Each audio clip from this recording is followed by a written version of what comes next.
Ah! Então por que vocês não dizem em coro o nome dele, já que você sabe quem é? Sócrates, claro!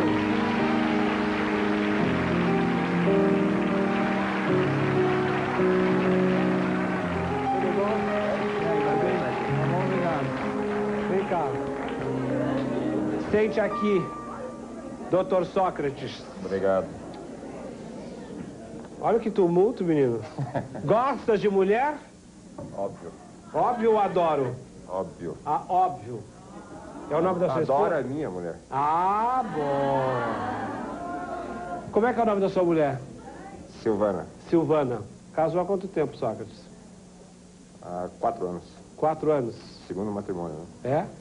Agora, eu queria saber por que foi que você deixou de jogar futebol. Você vai me contar isso logo depois dos comerciais. Marcos?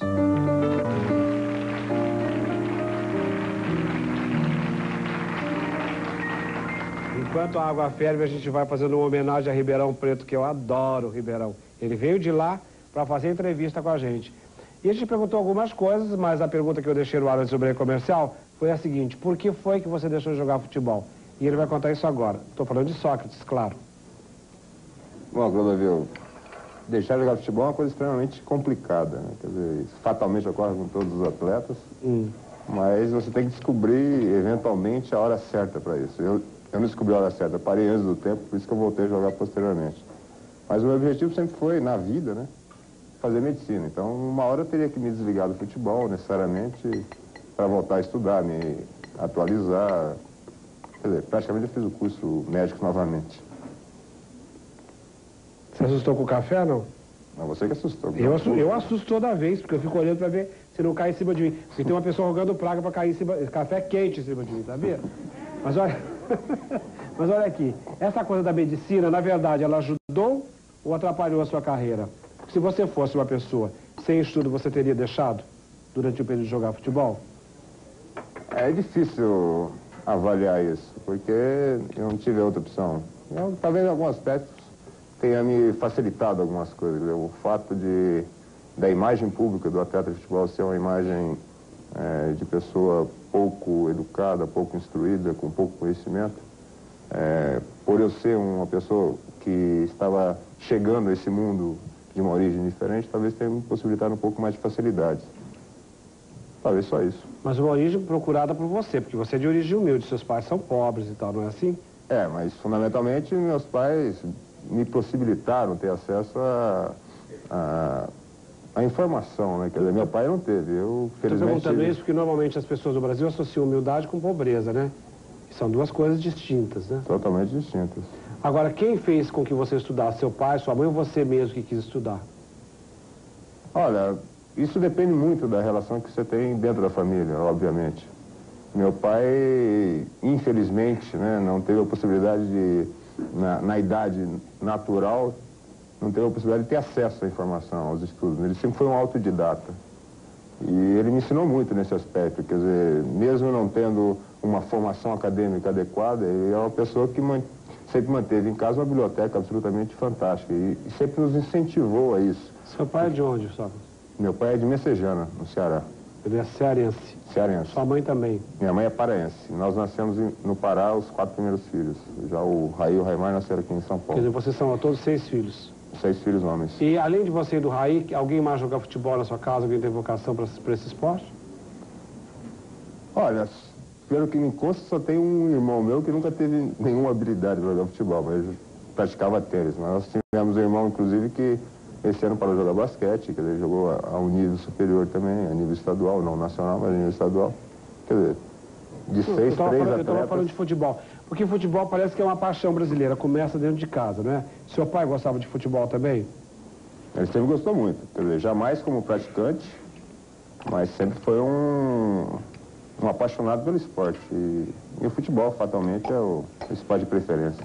Uma coisa que eu tenho curiosidade é de saber o seguinte: você, sendo uma pessoa com um pouco mais de cultura, como é que você se relacionava com os outros jogadores de futebol? Que papo você levava com essa gente? Só falava de futebol, de mais nada? E de mulher, claro, né? Não, eu acho que, independente das pessoas com as quais você se relaciona, é fundamental que você possa se colocar, né, de uma forma com a menor agressividade possível, né? Inclusive a nível social. Então a minha relação sempre foi muito aberta, até porque eu aprendia muito mais do que eles comigo. Porque o esporte possibilita a gente ter acesso a origens totalmente distintas das nossas, né? Não é isso que eu estou dizendo. Como é que você se relacionava com eles? Porque você levar um papo com uma pessoa que não alcança o que você está dizendo é uma coisa complicada. Então como é que você fazia esse convívio com o jogador? Falar nisso, espera um minutinho só, antes de você responder. Você quer açúcar preto, branco, você quer açúcar, quer com adoçante, quer como com o seu café? O açúcar é branco mesmo. Açúcar normal? Muito doce ou mais ou menos? Pode ser bem doce. Bem doce. Quer dizer, você toma açúcar, não toma café. É. E aí, me conta, como é que você fazia com as pessoas? Como é que você convivia com os jogadores? Não, a linguagem, quer dizer, até porque você tem essa possibilidade de conviver com pessoas de origens diferentes no aspecto social, você aprende também a linguagem delas. Então você consegue se comunicar de uma forma relativamente fácil. E isso eu sempre coloquei claramente, quer dizer, obviamente que muitos dos meus companheiros de profissão na época gostavam de se relacionar comigo para buscar alguma coisa, alguma informação diferente, algum tipo de conhecimento maior, né? Mas a maioria que não se interessava me relacionava de uma forma extremamente Parece natural. que você foi o primeiro jogador que batalhou pelos jogadores, que fez, enfim, que lutou por merecimentos melhores, ou enfim, que lutou pelo jogador. Você levantou isto ou isso já vinha de alguém? Como é que pintou essa coisa de você, falando em nome dos jogadores? Enquanto eu mando café para a plateia, que eu vou mandar para aquele moço de terno azul marinho que está ali com uma fita do Gapa. Hein? Me conta, como é que pintou essa coisa de você falar para os jogadores? Foi por você ou isso já estava acontecendo com outro jogador? Não, isso tem a ver com a minha formação, com as experiências que eu tive de vida. Quer dizer, a questão social sempre foi uma coisa muito presente para mim, até pela própria história de meus pais, né? E eu sempre acreditei que para se conquistar alguma coisa tem que lutar, né? E por estar trabalhando no futebol naquela época, eu tinha que buscar algumas coisas que pudessem melhorar as relações de trabalho. Você não conquistou uma fama de briguento, uma coisa meio de PT, assim, com essa coisa de você defender os interesses dos jogadores naquela época? Mas sem dúvida, mas isso é extremamente natural. Como é que você enxerga o jogador de hoje em dia em Sócrates? Bom, comparativamente com a época em que eu iniciei no futebol, eu acho que ele está muito mais inserido na sociedade, está muito mais capacitado a se colocar enquanto produtor de alguma coisa social, né? E isso é muito bom, porque eu considero o futebol no nosso país uma das coisas mais importantes, a nível de veiculação das angústias, das necessidades da população como um todo. E o jogador de futebol é o mandatário desse espaço, né? E o idealismo profissional, como é que você fica aí? O idealismo profissional, porque não é mais o mesmo, né? É outra coisa hoje em dia.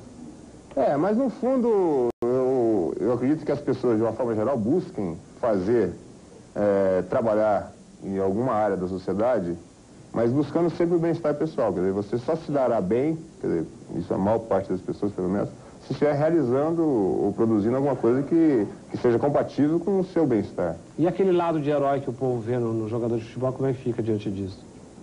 Porque nós não temos guerra, graças a Deus, não temos soldados. Nós temos jogadores de futebol que representam a nossa busca de liberdade. O nosso futebol sempre foi encarado meio assim. Até então, porque agora parece uma coisa mais de escritório, mais de dinheiro, mais de interesse, mais de tudo que por ideologia mesmo, né? Como é que fica? Não, existe o aspecto profissional e ele não tem que ser contestado. Eu acho que todas as pessoas, de alguma forma, produzem para a sociedade e querem retorno em relação a isso. Certo? O jogador de futebol, ele tem uma produção social importante. Obviamente que, se compararmos a nível econômico, ele talvez tenha benefícios maiores